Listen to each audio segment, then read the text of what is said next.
Though you might ask how this could happen, it is entirely possible and relatively easy for ANZ to find itself in this situation, as the following story will illustrate.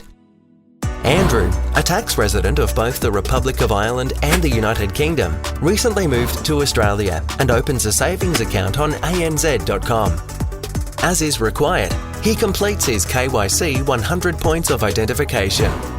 When capturing his tax identity information, Andrew types in GB and selects Great Britain from the drop-down menu and types in his UK taxpayer identification number, commonly referred to as his TIN.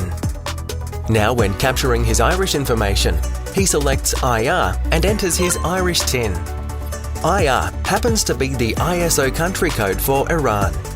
Andrew has mistakenly selected Iran as his country of tax residence, a small error which has a far-reaching impact on ANZ's CRS reporting.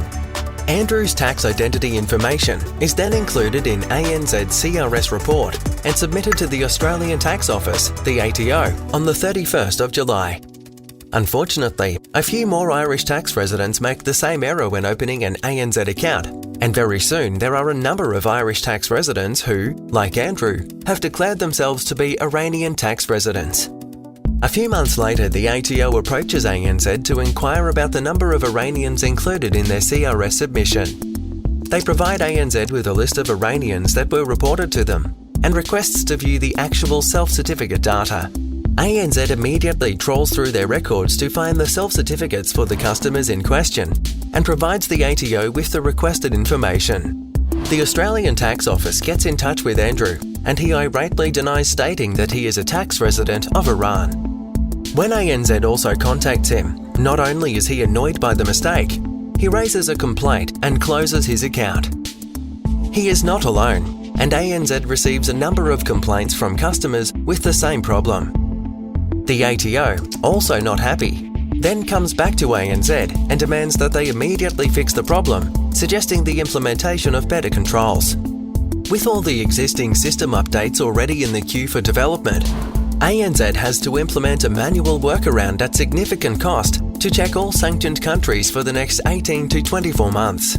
The patience of regulators is running out. Not only does this type of error cause problems for the bank, the exchange of poor quality data causes reputational damage for the ATO themselves. The ATO embarrassingly has to inform the Irish Tax Authority that they have reported incorrectly and will have to update the reported data. Resubmitting the erred records takes manpower and further complicated when customers like Andrew have closed their accounts and ANZ does not have their new self-certificate data. The issue actually comes up during the G20 discussions on the global implementation of CRS. The overall impact of the accuracy of the data being exchanged during CRS reporting is discussed at length. ANZ is specifically mentioned in this incident and suffers major reputational damage. This type of error, with the major consequences it can have for ANZ's reputation, should not occur so easily. ANZ should ensure that its systems protect their customers from making this type of error, and that poor quality data is prevented from entering the system.